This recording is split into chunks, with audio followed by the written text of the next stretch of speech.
A economia se organiza a partir dos fluxos de recursos financeiros que transitam entre os agentes econômicos, que são as pessoas, empresas e governo. Essa estrutura influencia as decisões das empresas quanto à necessidade de capital. No curto prazo, a gestão do capital de giro considera a interação da produção e o mercado, pois se baseia no fluxo de capital obtido pelas vendas, que deve ser suficiente para cumprir com obrigações contraídas também no curto prazo.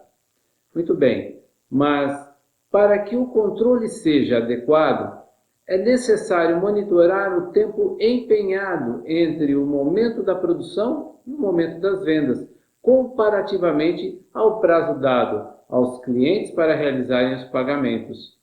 O fluxo de gastos e ganhos, embora não sejam variáveis totalmente dependentes da organização empresarial, precisam ser ao máximo previsíveis para que as decisões de curto prazo sejam tomadas.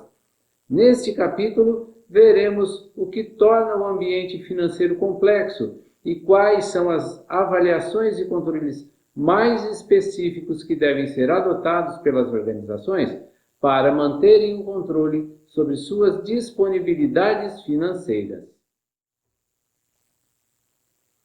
Muito bem. Todos nós sabemos que na sociedade atual participamos da economia como demandantes, se tivermos renda. Renda é dinheiro, né? E precisamos dele para tudo. Lembram-se do fluxo circular de renda? As famílias compram produtos das empresas e pagam por eles com sua renda.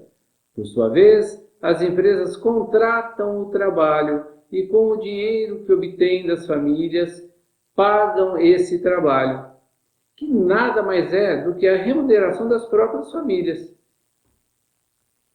O dinheiro também é chamado de meio circulante, portanto, é o responsável por todas as relações de compra e remuneração. Acontece que as famílias e as empresas possuem muitas necessidades, mas não necessariamente possuem a todo momento todo o dinheiro de que necessitam para satisfazer a essas necessidades. Surge então um novo agente, os bancos. Os bancos têm como missão atuar entre os agentes da economia, empresas, famílias, e identificar quais possuem recursos a mais e quais precisam de recursos para que possa captar de quem possui a mais e emprestar a quem possui menos do que necessita. Esse é o papel da intermediação financeira. Na intermediação financeira, os bancos criam produtos financeiros ou títulos de crédito e com eles negociam com os investidores a captação de recursos, mediante remuneração por meio de juros. Investidores podem ser pessoas físicas ou jurídicas e, além dos bancos, também as corretoras de valores podem realizar a intermediação. Essas transações são reguladas pelo Sistema Financeiro Nacional, que é o SFN. O Sistema Financeiro Nacional interpreta que no mercado financeiro existem basicamente dois agentes, os captadores de recursos, que são os bancos, as corretoras de valores, por exemplo, e os tomadores de crédito, que são as pessoas físicas e as pessoas jurídicas. O Conselho Monetário Nacional, que é o CMN, é presidido pelo Ministério da Fazenda, assessorado pelo secretário especial da Fazenda e o presidente do BC, do Banco Central. Ele define as diretrizes de atuação do sistema, além de normatizar as questões da Previdência Complementar, juntamente com o Conselho Nacional de Previdência Complementar e o Conselho Nacional de Seguros Privados. Diretamente ligados a ele estão o Banco Central do Brasil, BC, que atua como seu órgão executivo, a Comissão de Valores Mobiliários, que é a CVM, que responde pela regulamentação e fomento do mercado de valores mobiliários de bolsa e de balcão, e a Superintendência de Seguros Privados, que controla e fiscaliza os mercados de seguro, previdência privada e aberta e capitalização, e a Previc, a Superintendência Nacional de Previdência Complementar, que fiscaliza e supervisiona as atividades das empresas de previdência complementar fechada. Por fim, o Sistema Tributário Nacional, ou STN, onde está estabelecido o conjunto de regras destinadas a regular a instituição, a cobrança, a arrecadação e a partilha dos tributos entre os entes federados. Todas essas entidades juntas avaliam o nível de recursos existentes na economia, o resultado da balança comercial e depois estabelecem um nível de crédito mediante essas condições. É no mercado financeiro que ocorre a circulação da moeda provocada pela oferta e pela demanda. Quando o mercado está aquecido, o volume de compras e de vendas sobe e faz com que o dinheiro circule mais rapidamente e em maior quantidade, reduzindo o estoque de dinheiro nos bancos, que o destinam a investimentos. Acontece que se o consumo crescer acima do que é produzido, os preços dos produtos vão subir e produzirão alta significativa, reduzindo a demanda. Com o passar do tempo, esse fenômeno vira inflação. Para regular o dinheiro em circulação e controlar a demanda, o Banco Central emite títulos para incentivar a poupança ao invés do consumo. Se os juros forem convidativos, então parte do dinheiro que estava em circulação incrementando a demanda vai lá para o banco e passa a ser investimento. Essa medida tende a regularizar o fluxo de dinheiro e a demanda é restabelecida. É lógico que esses ajustes não são tão fáceis e nem tão imediatos. Vamos ver como isso funciona? Primeiro, os títulos públicos são leiloados pelo Banco Central. Os leilões servem para garantir uma distribuição equitativa dos títulos e para todos os bancos. Feitos os leilões, são recolhidas as taxas que remunerarão os títulos e os resultados são encaminhados ao Sistema Especial de Liquidação e Custódia, a famosa Selic, que calcula a média de juros dos títulos e estabelece um parâmetro que é tido como taxa básica da economia. Os juros que são operados no mercado para crédito ou investimento são ancorados na Selic e os bancos atuam distribuindo esse crédito e captando recursos para investimento. Nos leilões de títulos que promove, o Banco Central distribui entre os bancos, as famílias e as empresas títulos da dívida pública, ou título do Tesouro Direto. A taxa praticada para resgate desses títulos influencia significativamente os juros do mercado. Os bancos, por sua vez, para equilibrar seus estoques de dinheiro, emitem certificados de depósitos interbancários, os CDI. O CDI representa a taxa média cobrada pelos bancos em suas transações, inclusive dos títulos públicos adquiridos nos leilões, que, por sua vez, estão sujeitos à influência direta da taxa Selic. A taxa média do CDI define outras taxas cobradas nos produtos financeiros vendidos pelos bancos, como os CDBs, que são os certificados de depósitos bancários, títulos nominativos e privados que podem ser negociados a uma taxa pré-fixada ou pós-fixada de juros com pessoas físicas ou jurídicas. Veja só, juros altos tendem a aumentar o nível de poupança, considerando que incentivam o investidor a manter o dinheiro aplicado ao invés de comprar. Agora, juros baixos aumentam o nível de crédito, influenciando as pessoas a adquirir e as empresas a produzir. O primeiro cenário de juros altos, por um tempo prolongado, portanto, inibe o crescimento dos investimentos, retendo o desenvolvimento econômico do país e reduzindo o PIB no longo prazo. O investimento influencia a capacidade futura de gerar riqueza por meio da produção, permitindo a aquisição de bens de capital, que são as máquinas, os equipamentos, entre outras coisas. Essa finalidade de uso do recurso financeiro é denominada formação bruta de capital fixo. Sob esse argumento, investimento é um conceito que se vincula à formação de riqueza e não simplesmente à transferência de propriedade de um bem. As organizações empresariais buscam investimentos quando precisam se reestruturar ou quando são criadas.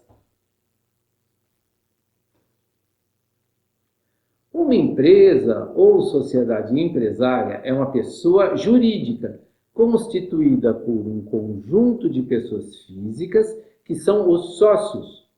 No ato de constituição da sociedade, os sócios destinam parte do seu capital pessoal para dotar a sociedade de recursos para que ela possa iniciar suas operações. Existem dois tipos mais frequentes de sociedades. O primeiro é a sociedade por cotas de responsabilidade limitada ou apenas limitada, e as sociedades anônimas ou simplesmente SA. Depois de transferir seu capital particular para constituir a sociedade, o empreendedor participa da sociedade na proporção com que contribuiu para a sua constituição. Se for uma limitada, ele será um cotista ou proprietário de cotas de capital, que é o nome que se dá para a fração de capital que cabe a cada participante da sociedade. Mas, se a sociedade for uma SA, o sócio será um acionista, pois cada fração de capital da sociedade anônima recebe o nome de ação. Uma empresa SA pode ser de dois tipos. O primeiro é de capital fechado, quando a transferência de ações entre os sócios se dá de maneira particular por meio de negociação direta, ou de capital aberto, quando os sócios utilizam um intermediário para negociação, que no caso é a Bolsa de Valores. De ambas as maneiras, o aporte ou ingresso de recursos nas empresas permite que elas constituam o seu patrimônio, ou capital social, ou ainda capital empresarial. O capital empresarial é o conjunto de bens econômicos e financeiros utilizados na produção de outros bens econômicos. Esses recursos se modificam ao longo do tempo em decurso das transações realizadas pelas empresas e também para atender às necessidades crescentes da produção. O capital só permanece investido em produção se e enquanto gerar retorno sobre o investimento. Por fim, o capital se distribui em riqueza de diversas naturezas. Primeiro, o capital circulante, que representa os valores que financiam as operações ou transações mercantis. Ele é composto por valores em dinheiro, estoque ou promessas de pagamento de clientes em razão das compras a prazo. Essa fração do capital recebe fluxos de entrada e de saída e Por um lado, as saídas produzidas pelas entregas de estoque de produtos ou mercadorias com respectivas entradas, que são os recebimentos ou pagamentos obtidos pelas entregas realizadas. O outro fluxo de saída das dívidas correntes representam as saídas de valor para pagamento de fornecedores, empregados ou do governo. São pagas em um prazo curto, de 30 ou 60 dias. Usualmente, essas dívidas de curto prazo não incidem juros. Além dessas, existem as dívidas amortizáveis, que são mais dispendiosas e, por isso, são parceladas em períodos maiores de 1 ou mais anos. Referem-se principalmente à aquisição de recursos de produção, como as máquinas, os prédios, tecnologias, e essas dívidas estão sujeitas a juros em razão do prazo. A outra fração de capital é o capital não circulante, que é constituído pelos bens empregados na atividade fim da empresa, como máquinas, prédios e veículos. Esses recursos são adquiridos por investimentos que representam um fluxo de entrada de capital. Os investimentos têm sua origem em dívidas amortizáveis, quando máquinas, por exemplo, são compradas por empréstimos e financiamentos, ou por recursos próprios, quando os sócios adquirem ações e, em pagamento, transferem parte do seu patrimônio pessoal para o patrimônio empresarial, que é usado para a aquisição de bens. Por fim, o capital social é o terceiro segmento formador do capital empresarial. Ele é formado pela transferência de recursos dos sócios para a empresa em razão da aquisição de participações de capital. É exatamente por isso que ele é chamado de recursos próprios, pois são advindos dos próprios sócios. O capital empresarial é a soma do capital circulante, não circulante e social, e esses, por sua vez, são formados por elementos mais básicos de naturezas distintas: bens, direitos e obrigações. Bens representam os recursos: máquinas, equipamentos, tecnologias, prédios, dinheiro, que são de propriedade da empresa. Direitos são valores devidos à empresa por seus clientes, em virtude de compras a prazo ou resultados de aplicações financeiras. E obrigações, que representam as dívidas contraídas pela empresa e ainda não pagas. Os bens e direitos constituem fluxos de entrada de capital, chamados de ativos, e as obrigações são os fluxos de saída, chamados de passivos. Dá para entender, então, que o capital tem uma estrutura que é assim formalizada. Na demonstração, considera-se separadamente os fluxos de entrada, que são os ativos, e de saída, que são os passivos, e que são demonstrados conforme sua liquidez, ou seja, sua capacidade de conversão em dinheiro. Assim, inicialmente, temos o capital circulante, que pelas entradas e saídas é composto pelo ativo circulante, que representa os fluxos de bens e direitos, e o passivo circulante, que representa o fluxo de obrigações, ambos de curto prazo. Como já vimos, e logo abaixo temos o capital não circulante, que é composto pelo ativo não circulante, que representa os bens não alienáveis, ou seja, aqueles bens que não são para venda, mas para a produção, e o passivo não circulante, que é composto pelas obrigações de longo prazo sujeitas a juros. E, finalmente, o capital social, que é composto pelas participações societárias, ou seja, pelo patrimônio líquido, que considera o capital social referente aos aportes dos sócios acrescido dos lucros que foram adicionados ao longo do período de operações. As transações mercantis são registradas por meio de saldos nessa demonstração.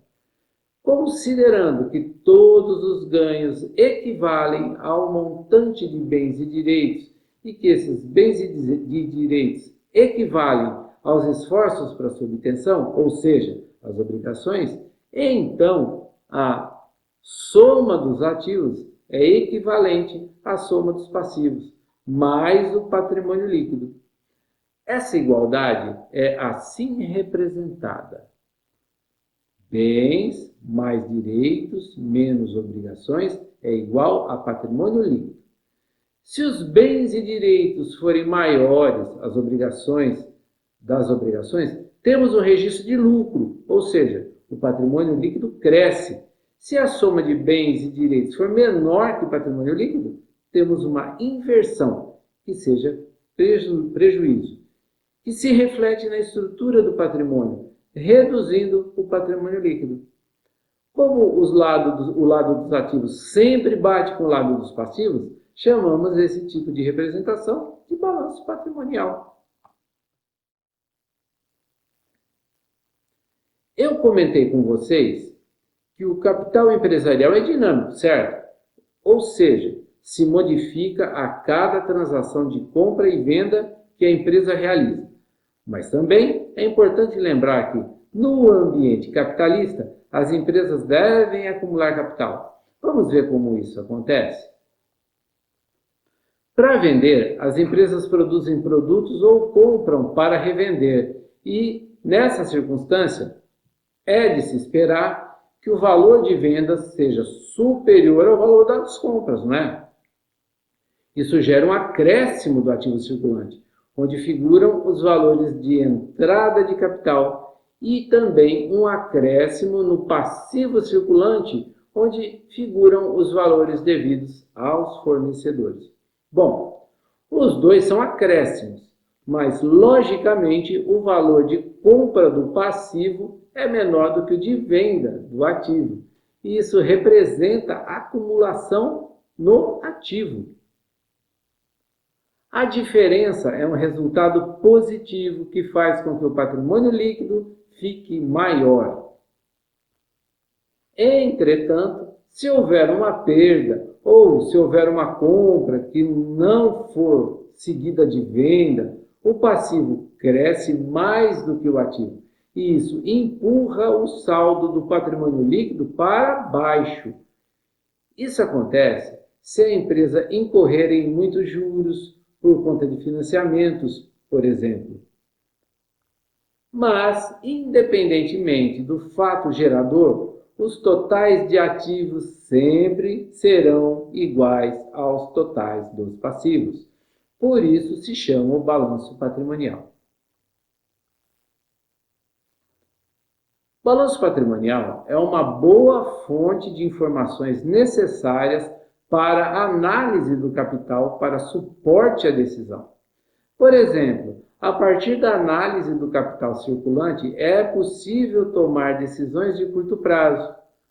O capital circulante é formado pelas operações ocorridas no curto prazo. Lembra-se das dívidas amortizáveis e correntes?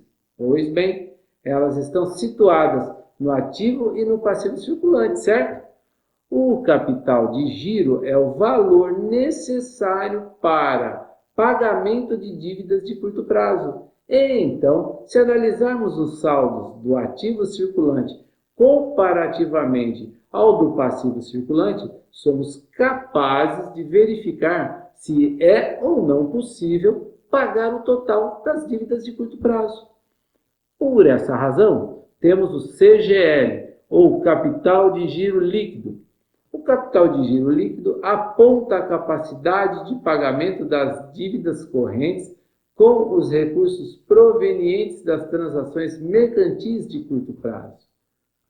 Se faltam recursos, talvez não seja um problema, mas pode ser um financiamento de ativos não circulantes, ou seja, houve uma compra financiada de uma máquina muito cara e a empresa está pagando parcelas e juros sobre esse investimento. É possível constatar isso pela ampliação do ativo não circulante e também pelos valores ainda a pagar no passivo não circulante. Outro motivo pode ser o não recebimento de direitos dentro do prazo previamente fixado, ou seja, clientes não pagaram suas faturas. Isso faz com que a empresa seja obrigada a pagar seus passivos sem que os respectivos direitos tenham sido recebidos, gerando uma deficiência de caixa. Outra análise possível é por meio do capital de giro próprio, que mede a capacidade de pagamento do total de dívidas correntes e amortizáveis da empresa. Essa expressão representa o capital de giro próprio, CGP. Ele indica a capacidade da empresa em honrar obrigações sem a necessidade de obter recursos de terceiros. Em outras palavras, o ativo circulante, AC, se mostra maior do que a soma do passivo circulante e do passivo não circulante, indicando que tanto as dívidas de curto prazo quanto as dívidas de longo prazo podem ser quitadas imediatamente. Essa condição pode ocorrer eventualmente pela incorporação de novo capital próprio, pela entrada de novos sócios que trouxeram mais recursos. Em suma, essa é uma medida de liquidez que revela o nível em que a empresa não depende de capital de terceiros, ou seja, de bancos. Logo, não precisa se onerar com juros. Mas, e quando, ao contrário, a empresa precisa de capital de giro? Muito bem. Essa expressão aí, representa a necessidade de capital de giro, em que soma-se o passivo circulante ao passivo não circulante e o produto é dividido pelo ativo circulante. Naturalmente, o produto da divisão, se for maior que 1, demonstra que o capital de giro é suficiente, por outro lado, e se os resultados da divisão for inferior a 1, significa que há necessidade de obtenção de capital de giro. Na estrutura de capital, dá para representar por proporções.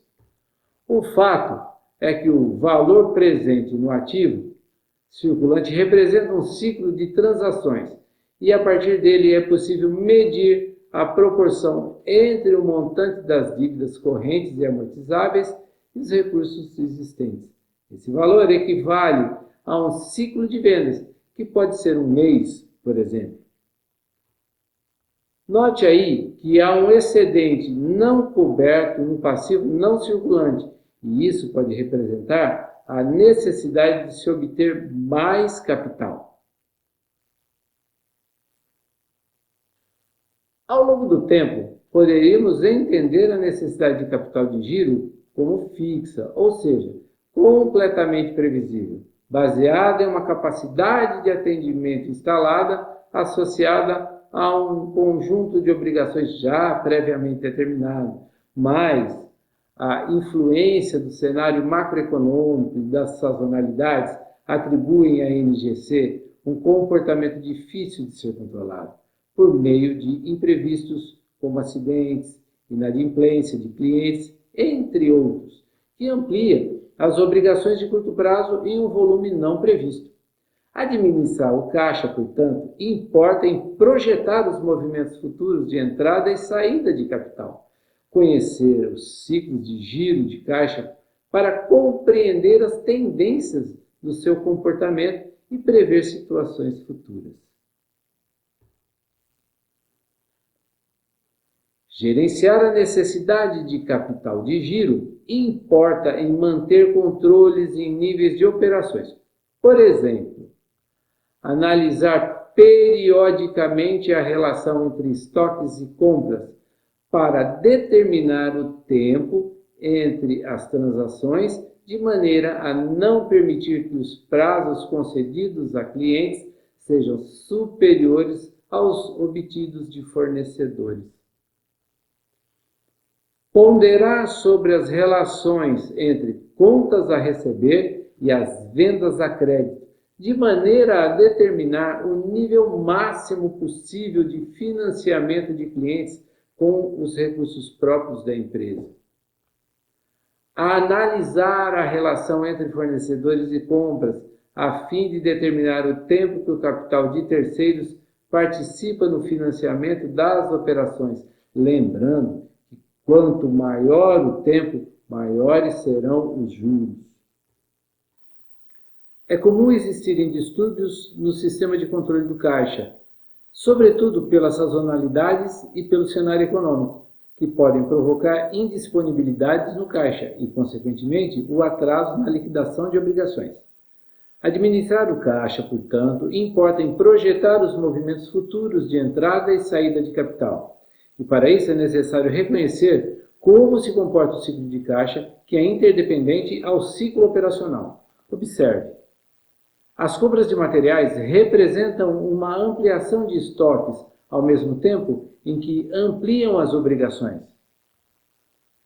Os estoques são enviados à produção para serem transformados em produtos acabados, e isso faz com que ocorra uma nova necessidade de compra.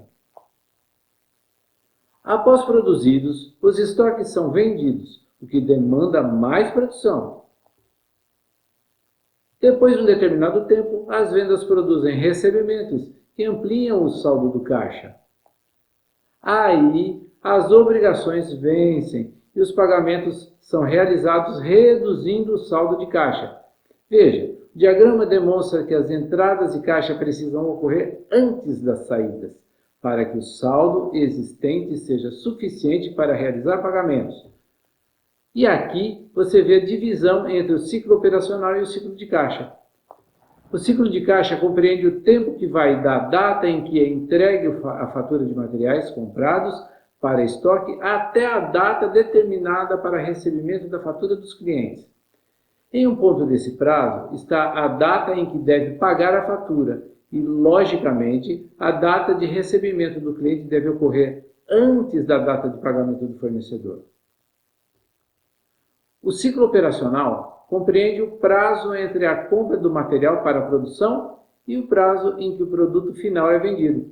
Logicamente, para que seja possível produzir, o material deve ser comprado antes da data estimada para o início de processo e o produto final deve ser disponibilizado para venda antes da venda efetiva. Então, os ciclos operacional e de caixa devem respeitar essa sincronicidade para que seja possível medir o giro de caixa. O ciclo de caixa é o prazo entre a data de recebimento de uma venda e a data de pagamento de uma compra. Para determinar o ciclo de caixa, então, é necessário estabelecer um prazo médio para pagamento de compras realizadas.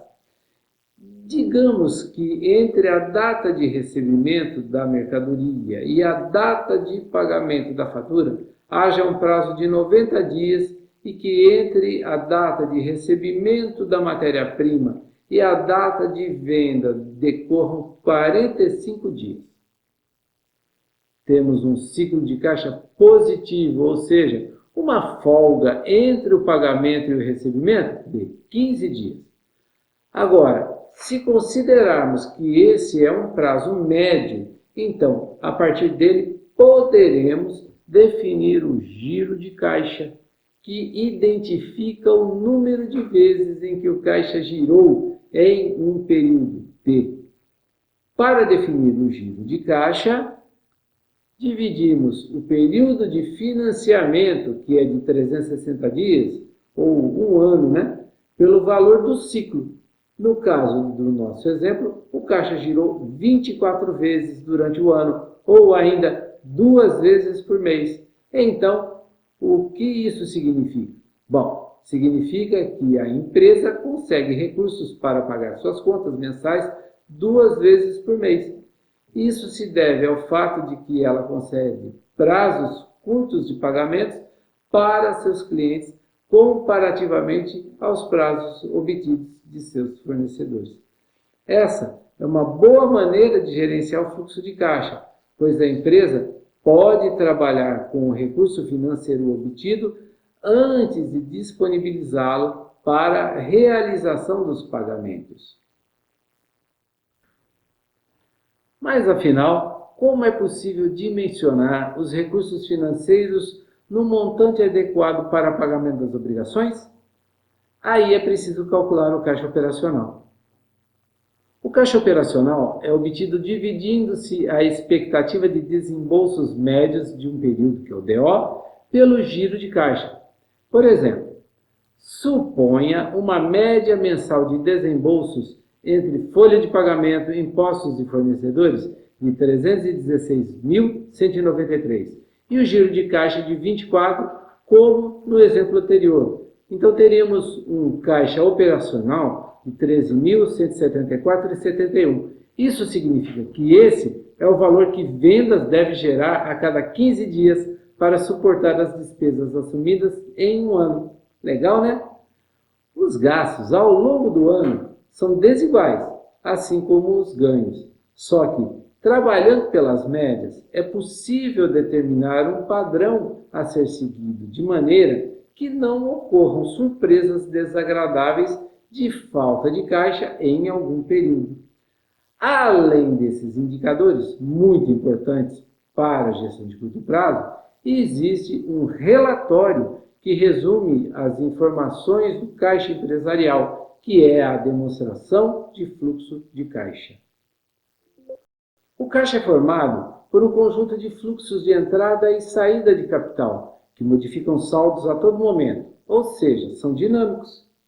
A demonstração do fluxo de caixa, que descreve as movimentações do caixa ao longo do ano, é composta por 3 segmentos que representam 3 grandes ambientes de naturezas distintas. O primeiro é o caixa geral, o caixa gerado nas operações em que se descrevem os recursos obtidos pelas transações de vendas à vista realizadas pela empresa ao longo do ano. O fluxo de caixa é composto pelos desembolsos realizados em razão da atividade operacional. O outro segmento é o caixa gerado nos investimentos, que recebe um fluxo de entrada no qual são representados os valores oriundos de vendas à vista de bens do ativo não circulante, como máquinas e prédios. No fluxo de saída, observam-se as aquisições de ativos imobilizados. É importante observar que valores negativos nesse grupo representam saídas de caixa pela aquisição de bens e valores positivos representam entrada de caixa pela venda de bens. Por exemplo, um valor negativo de aquisição de máquinas representa a compra de imobilizado, que repercute na redução do saldo de caixa. Por outro lado, haverá um valor positivo documentado no ativo não circulante pelo imobilizado, que representa a aquisição. O outro segmento é o caixa gerado nos financiamentos, em que são representados pelo fluxo de entrada, a captação de recursos de terceiros em bancos ou capital próprio, com sócios, e no fluxo que sai, a transferência para fontes externas.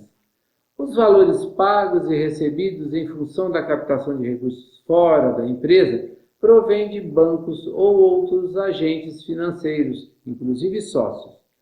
Nesse caso, quando o valor é positivo, significa que a empresa captou recursos, e quando o valor é negativo, significa que a empresa transferiu recursos para fontes externas. Em resumo, As empresas dependem do controle do seu capital circulante para tomar decisões de compra, venda e também de concessão de prazos. Se a empresa não controlar a concessão de prazos, tanto para a compra quanto para a venda, pode incorrer em problemas para a gestão do seu caixa. Por enquanto é isso. Espero que esse conteúdo tenha auxiliado você a compreender melhor o capítulo 4 do nosso livro. Abraço, tchau, tchau!